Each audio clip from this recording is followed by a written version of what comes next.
दोस्तों इस वीडियो में हम डिवेंचर चैप्टर का समझने वाले हैं, पूरा रिवीजन करने वाले हैं इस वीडियो पे, वन शॉट वीडियो में, जिसमें आपको बोर्ड एग्जाम के लिए बहुत हेल्प होगी। और बोर्ड एग्जाम में ये चैप्टर बहुत इंपॉर्टेंट है। टोटल मिला के 12 नंबर आने वाले एमसीक्यू समेत, तो ये चैप्टर बिल्कुल नहीं छोड़ना है आपने। और शेयर वाले से बहुत ज़्यादा आसान चैप्टर है ये। तो चलिए इसको रिवाइज करते हैं और पहले ये समझते हैं कि इसमें से कौन से टॉपिक है जो बोर्ड एग्जाम में हर साल बार बार पूछे जा रहे हैं और उस पर ज़्यादा ध्यान देना है आपको। चलिए पहले उसको देखते हैं। तो देखिए बोर्ड एग्जाम में ज़्यादातर पूछा जाता है एक तो राइट ऑफ वाला, writing of loss on issue of debenture वाला या डिस्काउंट। ये टॉपिक से बहुत बार पूछा जा रहा है क्वेश्चन। इसमें loss on issue of debenture account वाला ये 6 मार्क्स में काफ़ी पूछे जाता है। और बाकी रिडेम्पशन और जो issue of debenture from redemption point of view, वहाँ से क्वेश्चन पिछली बार ही बना था और इस साल भी बन सकता है, यहाँ से ज़्यादा पूछा जाता है। ठीक है, उसके बाद क्या पूछा जाता है आपसे? उसके बाद issue of debenture for consideration other than cash. ये टॉपिक से क्वेश्चन 3 नंबर का पूछा जाता है ज़्यादातर। और एक है कोलेटरल सिक्योरिटी वाला। ये है कुछ ऐसे टॉपिक जहाँ से क्वेश्चन डिवेंचर में से ज़्यादा बनता है। इसके अलावा इंटरेस्ट वाला टॉपिक है, लेकिन उसमें से क्वेश्चन बनता नहीं है ज़्यादा। आप कोई भी सैंपल, मतलब कोई भी उठा लो, आप सैंपल पेपर उठा लो या पिछला कोई भी साल का पेपर उठा लो, इंटरेस्ट में से क्वेश्चन बहुत कम बनता है और सिंपल वाले एंट्री वाले क्वेश्चन भी बहुत कम बनते हैं। तो हमें इस टॉपिक पर ध्यान देना। तो मैं इस टॉपिक के बारे में बताने वाला हूँ कि कैसे करते हैं। तो सबसे पहले मैं यहाँ से स्टार्ट करूँगा, क्योंकि ये टॉपिक से ही ये टॉपिक जुड़ा हुआ है, तो इसलिए ये भी टॉपिक वहीं से जुड़ा हुआ है। तो मैं पहले यहाँ से स्टार्ट करूँगा, देखते हैं कि कैसे करते हैं इसको एंट्री सारी।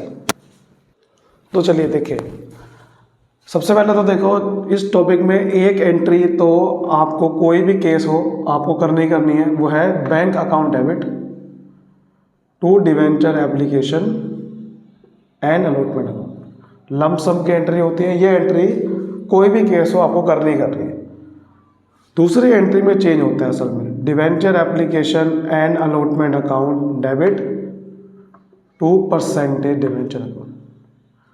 अब यहाँ पर अलग अलग केस होते हैं। क्या केस होते हैं सर? कि अगर कहीं पर देखो आपका डिवेंचर इशू वाला और एक रिडेम्पशन वाला केस होते हैं। देखो जब इशू पार पे है और रिडेम्पशन भी पार पे है, तो यही एंट्री होगी। ये दो कोई चेंज नहीं होगा। इशू पार पे, रिडेम्पशन पार पे है तो फिर कोई सिंपल सी बात है, ये लमसम की एंट्री होती है। लेकिन इशू अगर प्रीमियम पे है, इशू प्रीमियम पे है और रिडेम्पशन है पार पे, तो अगर प्रीमियम पे है ना जब भी इशू, तो बस नीचे आपको क्या होता है, नीचे आपको सिक्योरिटीज प्रीमियम अकाउंट आ जाएगा। यानी कि नीचे वाली एंट्री में बस एक चेंज हो जाएगा, परसेंटेज डिवेंचर के नीचे सिक्योरिटी प्रीमियम आ जाएगा, बाकी कुछ चेंज नहीं होगा। ठीक है। और अगर इशू डिस्काउंट पे है और रिडेम्पशन अभी भी पार पे है, तो सिक्योरिटी प्रीमियम की जगह ऊपर discount on issue of debenture आ जाएगा। डिस्काउंट ऑन इशू, समझ गए? इन दोनों में से कोई ना कोई एक अकाउंट आएगा, दोनों कभी एक साथ नहीं आ सकते। या तो इशू प्रीमियम पे होगा या इशू डिस्काउंट पे होगा। डिस्काउंट होगा तो ऊपर आएगा, प्रीमियम होगा तो नीचे आएगा। ठीक है। अब बात समझो कि इसी केस में मैं आपको सारे केस बताने वाला हूँ। अब इशू मान लो है पार पे, लेकिन अब है रिडेम्पशन के प्रीमियम वाले केस। मैं आपको बस एक चीज़ बताता हूँ और कुछ नहीं करना है। सारे केस, अगले 3 केस आपको अपने समझ में आ जाएंगे। जब भी रिडेम्पशन या रिडीमेबल प्रीमियम पे होता है तो 2 अकाउंट आते हैं, 2 अकाउंट। अब वो 2 अकाउंट क्या होते हैं? एक अकाउंट आएगा ऊपर, loss on issue of debenture account, और इसके साथ इसी का भाई है वो दूसरा अकाउंट, बिल्कुल इसके साथ जुड़ा हुआ है। ये है तो दूसरा है लॉस ऑन इशू के साथ कौन सा अकाउंट आएगा नीचे? To premium on redemption of debenture account. ठीक है, दोनों भाई है, ध्यान रखना बात, एक दूसरे के बिना नहीं रह सकते वो। तो ये अकाउंट एक साथ आएंगे। अगर ये आएगा तो ये भी आएगा, और अगर ये नहीं आएगा तो ये भी नहीं आएगा। तो रिडेम्पशन अगर प्रीमियम हुआ तो ये 2 अकाउंट आएंगे। समझ गए बात को? अब मेरी बात ध्यान समझो। अब मैं कह रहा हूँ कि इशू पार पे है, रिडेम्पशन प्रीमियम पे है, तो क्या होगा? अगर इशू पार पे है ना तो डिस्काउंट सिक्योरिटी प्रीमियम से कुछ नहीं आएगा, बस ये 2 अकाउंट आ जाएंगे, ठीक है। और अगर मैं कह रहा हूँ कि इशू प्रीमियम पे है, रिडेम्पशन प्रीमियम पे है, तो क्या होगा, ये अकाउंट आएगा, ये अकाउंट आएगा, ये और ये और ये, समझ गए। प्रीमियम पे है तो सिक्योरिटी प्रीमियम आगे नीचे। और अगर हम कह रहा हूँ इशू डिस्काउंट पे है, रिडेम्पशन प्रीमियम पे है, तो ये 3 अकाउंट आएंगे और ये अकाउंट और ये अकाउंट आएगा, ये नहीं आएगा। समझ गए बात को बस। तो आपको जब रिडेम्पशन प्रीमियम पे हो तो ये 2 अकाउंट आएंगे, बस आपको देखना पड़ेगा कि इशू किस पे है। अगर इशू प्रीमियम पे है तो ये भी आएगा, अगर इशू डिस्काउंट पे है तो ये भी आएगा, बस। अगर इशू पार पे है तो कोई भी नहीं आएगा दोनों में से। अब अमाउंट निकालना सिखाते हैं जरा, अमाउंट कैसे निकलती है। देखिए जैसे लिखा हुआ है 1000 10% डिवेंचर 100 के ईच, इशू 10% प्रीमियम पे हुए, रिडीमेबल 20% प्रीमियम पे। तो देखिए पहली एंट्री तो क्या रहेगी, ऊपर वाली bank account debit to debenture application and allotment account, ये तो एंट्री रहेगी, ठीक है। फिर दूसरी एंट्री क्या होगी, debenture application and allotment account debit to 10% है तो 10% डिवेंचर अकाउंट लिख देंगे। क्लियर है यहाँ तक बात, ठीक है। अब मेरी बात ध्यान समझो जरा, एक चीज़ मैंने आपको क्या बताया आपको कि अब आपको ये चेक करना है कि इशू किस पे है, प्रीमियम पे है, डिस्काउंट पे है या पार पे है। तो लिखा हुआ है इशूड है 10% प्रीमियम, तो प्रीमियम पे है तो प्रीमियम नीचे आ जाएगा, सिक्योरिटी प्रीमियम अकाउंट है। प्रीमियम है तो सिक्योरिटी प्रीमियम अकाउंट क्या हो जाएगा, नीचे आ जाएगा। अब आप देखो रिडेम्पशन किस पे, रिडेम्पशन अगर प्रीमियम पे है, देखो लिखा हुआ है रिडीमेबल है 20%, तो रिडेम्पशन प्रीमियम पे है तो मैंने आपको बताया 2 अकाउंट एक साथ आएंगे। एक तो आएगा ऊपर loss on issue of debenture account वाला, ठीक है, और इसी के साथ दूसरा अकाउंट भी आएगा to premium on redemption of debenture account वाला। अब अमाउंट कैसे निकालनी है, देखो सबसे पहले आपको ये वाले अकाउंट बनाना, ये वाली अमाउंट निकालनी है। कोई भी अमाउंट नहीं निकालनी, सबसे पहले ये फेस वैल्यू डिवेंचर वाली निकालनी है। तो आपको क्या करना है, कितना डिवेंचर है 1000 को कितने फेस वैल्यू कितनी है 100 की, उससे मल्टीप्लाई कर देंगे, ठीक है, उससे मल्टीप्लाई कर देंगे। यहाँ अगर यहाँ पर रुपीज़ का साइन होगा तो डायरेक्ट वैल्यू यहाँ लिख देना है, अगर रुपीज़ का साइन नहीं है तो मल्टीप्लाई करके लिखना है। अब आपको सारी परसेंटेज इसके ऊपर निकालनी है। तो सबसे पहले निकालते हैं प्रीमियम वाली, सिक्योरिटी प्रीमियम वाली। तो कितने का प्रीमियम है, 10% प्रीमियम, तो 10% निकालेंगे इसका 10,000। और सिक्योरिटी प्रीमियम हो तो प्लस करके ऊपर लिखते हैं, डिस्काउंट हो तो माइनस करके लिखते हैं, सिक्योरिटी प्रीमियम हो तो प्लस करके लिखते हैं। तो दोनों को प्लस करेंगे, 1,10,000 आ गया, वो यहाँ लिख देंगे और वही ऊपर लिखेंगे और वही यहाँ लिखेंगे, ठीक है। सिक्योरिटी प्रीमियम हो तो प्लस करके लिखते हैं, डिस्काउंट हो तो माइनस करके लिखते हैं ऊपर। अब आपको रिडेम्पशन वाली प्रीमियम वाली निकालनी है, 20% का प्रीमियम है तो इसका 20% निकालेंगे, सब कुछ परसेंटेज इसके ऊपर निकालनी है। 20,000 आ गया, यही 20,000 यहाँ लिख देंगे और आप देख सकते हो एंट्री मैच हो रही है। तो ये है सबसे बड़ा तरीका अमाउंट निकालने का, इसमें आपकी कोई गलती नहीं हो सकती, सबसे बड़े तरीके है, सबसे आसान तरीका है, बहुत अच्छे नंबर मिल सकते हैं। क्लियर होगी बात यहाँ तक, इस तरह से करना है, अमाउंट निकालना सीख गए, वेरी गुड। तो देखो क्या लिखा हुआ है इस क्वेश्चन में, 2 लाख रुपीज़ आ गया, तो रुपीज़ आ गया ना, तो ये वाले देखो यहाँ सीधा अमाउंट लिख देंगे 2 लाख, वरना निकालते हैं मल्टीप्लाई करके तो यहाँ लिखते। पहली एंट्री तो सब में वही होती है, तो मैंने लिख दिया। आप देखो यहाँ क्या रखा हुआ है, इशूड एट 10% डिस्काउंट।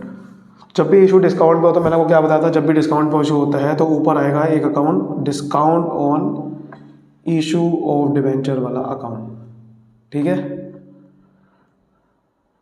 उसके बाद आपको ये चेक करना है रिडेम्पशन प्रीमियम पे है या नहीं है तो यही एंट्री होगी। रिडेम्पशन भी प्रीमियम पे है, रिडीमेबल है 10%, तो एक और अकाउंट आएगा ऊपर, फिर loss on issue of debenture account debit, फिर नीचे इसके साथ एक और अकाउंट आएगा, क्योंकि मैंने को बताया था लॉस वाला अकाउंट आएगा तो नीचे भी उसके साथ एक अकाउंट आएगा जरूर, premium on redemption of debenture account वाला, ठीक है। अब आपको सारी परसेंटेज इसके ऊपर निकालनी है, तो 2 लाख पहले डिस्काउंट वाले में निकालेंगे, 10% डिस्काउंट है तो 2 लाख का 10%, 20,000 आता है, लिख दिया, तो डिस्काउंट सम लिख दिया। अब मैंने आपको बताया था डिस्काउंट हो तो माइनस करके लिखिएगा ऊपर, तो डिस्काउंट है तो माइनस करके लिखिए, 2 लाख में से 20,000 क्या, 1,80,000, और यही ऊपर लिख देंगे और यही यहाँ लिख देंगे। समझ आ गई बात।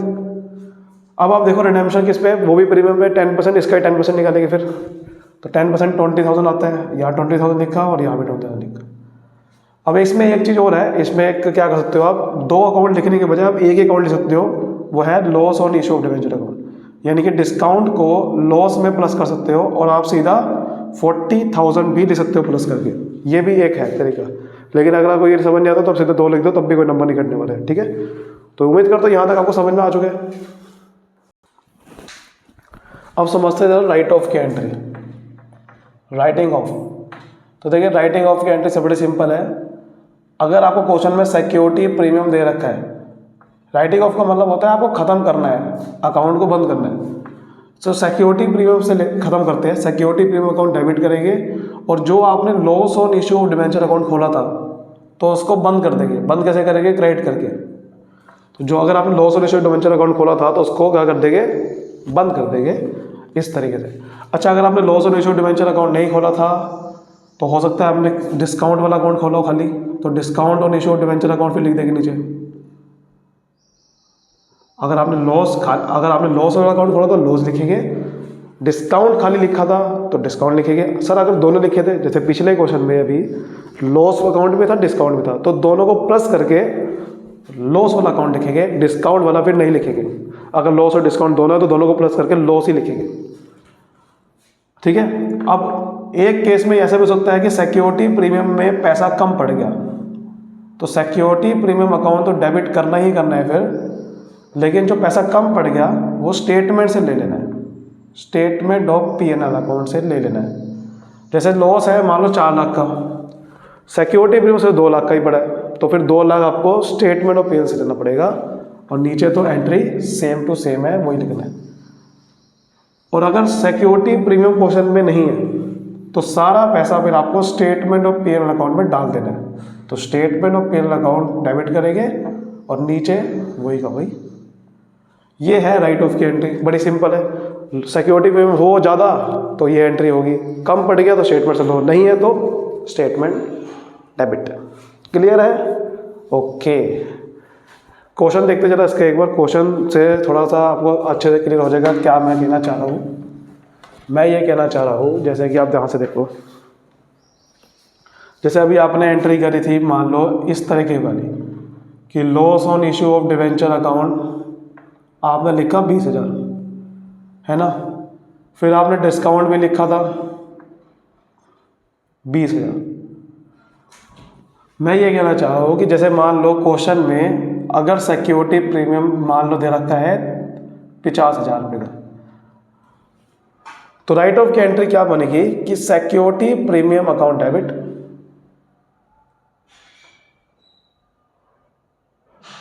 ठीक है, टू ये दोनों को प्लस कर दूंगा, दोनों को, ठीक है, ठीक है। सिक्योरिटी में अकाउंट डेबिट हो जाएगा और लॉस वाला जो अकाउंट है दोनों को मैंने क्या बताया, दोनों को प्लस कर देंगे 40,000। अब यहाँ पर 50 ना लिख देना क्योंकि हमें तो 40,000 ही चाहिए, तो मैं 40,000 ही लूँगा सिक्योरिटी प्रीमियम में, भले ही यहाँ पर जाए जितना मर्जी पैसा। दूसरा हो सकता है कि मान लो सिक्योरिटी प्रीमियम 30,000 रुपये का पड़ा हो, लेकिन सर हमें तो 40,000 चाहिए, तो इसलिए मैं कह रहा था कि सिक्योरिटी प्रीमियम अकाउंट डेबिट करो 30,000, क्योंकि 30,000 पूरे लेना पड़ेगा अब तो। और अब बाकी जो पैसा हमें कम पड़ गया है यानी कि 10,000 रुपये, क्योंकि हमें 40 ही चाहिए, तो वो ले लूँगा स्टेटमेंट से। समझ आ गई बात।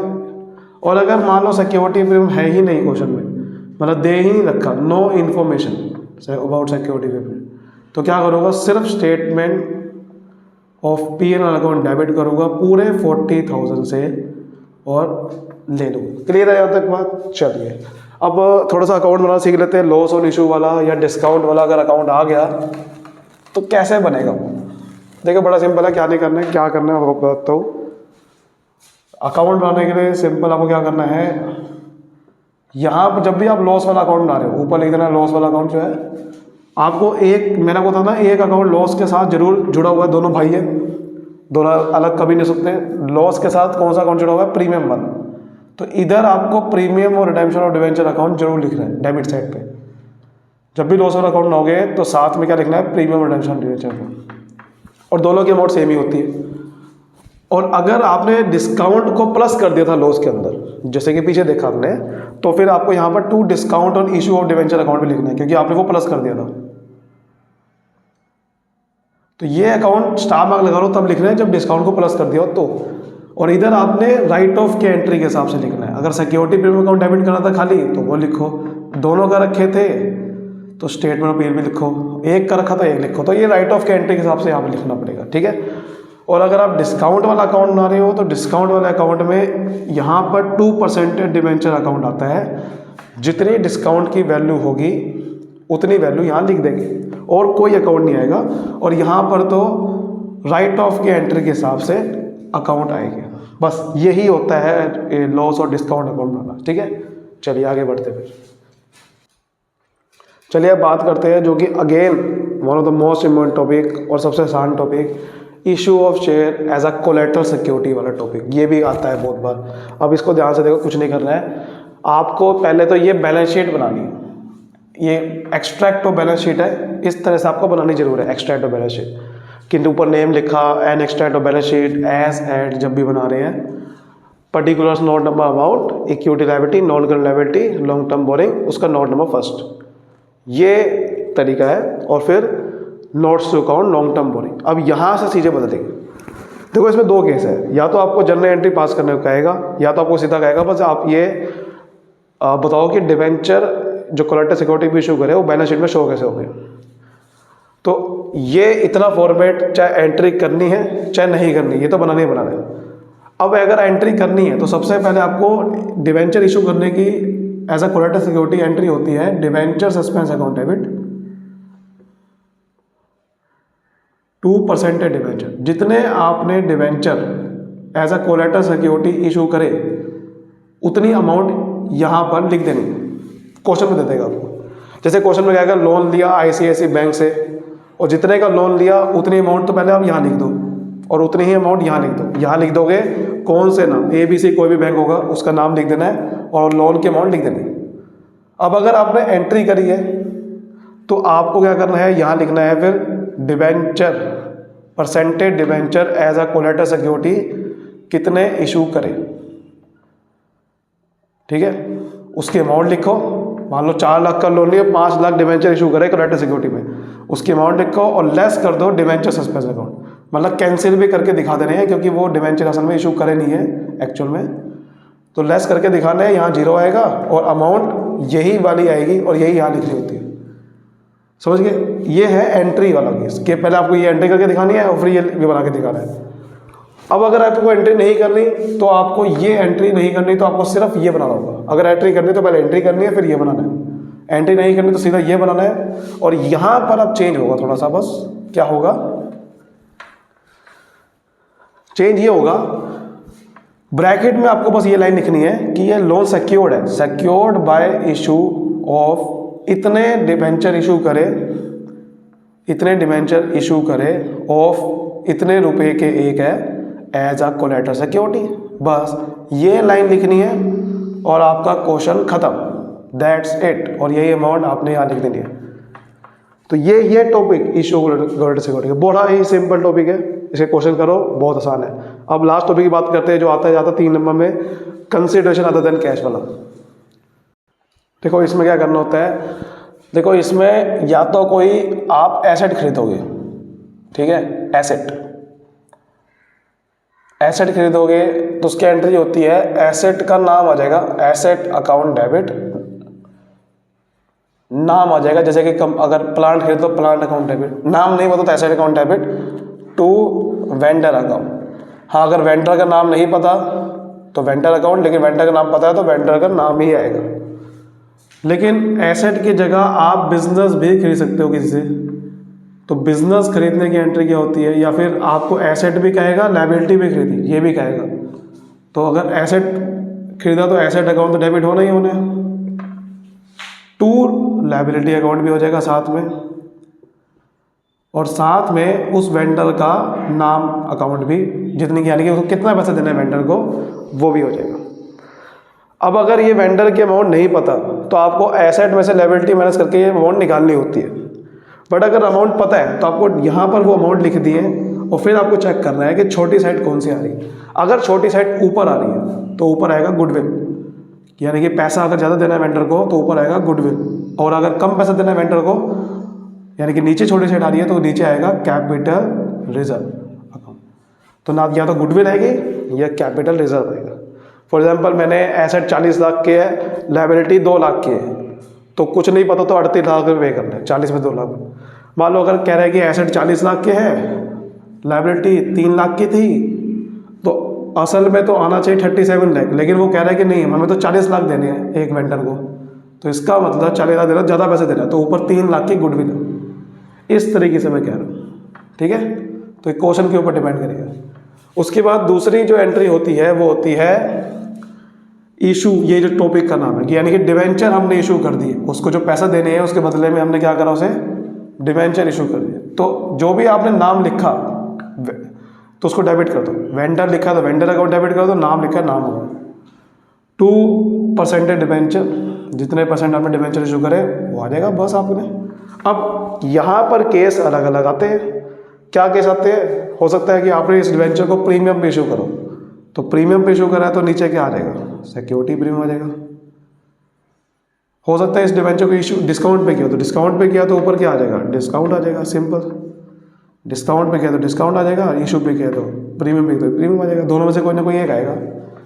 कई बार क्या होता है कि कुछ पैसा मैंने वेंडर को तो कैश में दे दिया, चेक में दे दिया, तो कैश में दे दिया या चेक में दे दिया तो टू कैश या बैंक अकाउंट आ जाएगा।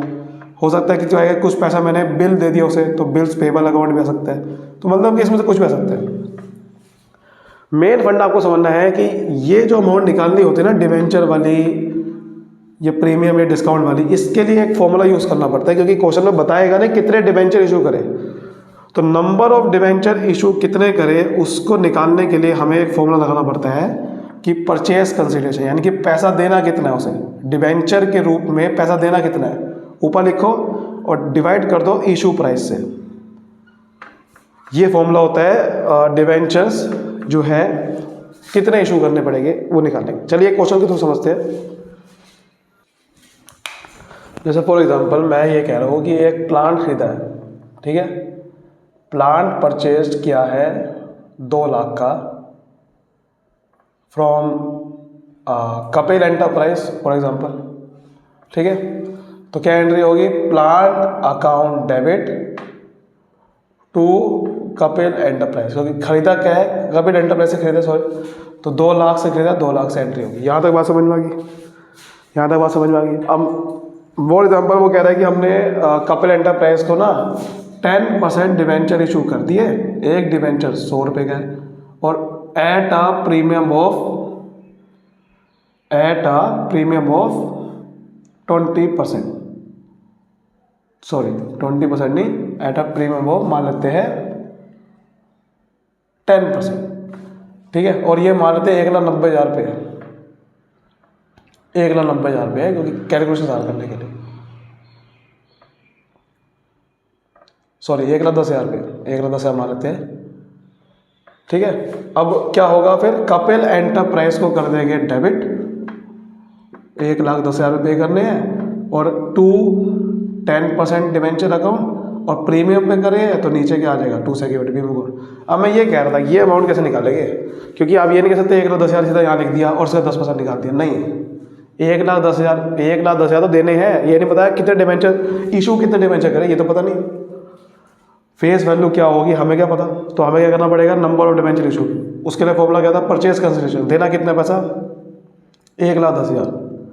इशू प्राइस का मतलब, इशू प्राइस 100 नहीं है, इशू प्राइस का मतलब प्रीमियम समेत या डिस्काउंट समेत, तो प्रीमियम समेत है, प्रीमियम को प्लस करते हैं, और अगर डिस्काउंट होता तो माइनस करके लिखता, 100 का 10% प्रीमियम है तो 10 है, तो 1,10,000 अपॉन 110, यानी कि डिवेंचर इशू करे है 10,000, सॉरी 10,000 नहीं 1,000, तो 1,000 डिवेंचर इशू करे। अब फेस वैल्यू आती है यहाँ पर, तो फेस वैल्यू से मल्टीप्लाई करूँगा तो 1,00,000 यहाँ आ गया, और 1,000 को प्रीमियम से करूँगा 10 से तो 10,000 यहाँ आ गया। ये है तरीका, क्लियर है। डिस्काउंट होगा तो फिर माइनस करके यहाँ पर इशू प्राइस निकलता है, यही तरीका होता है।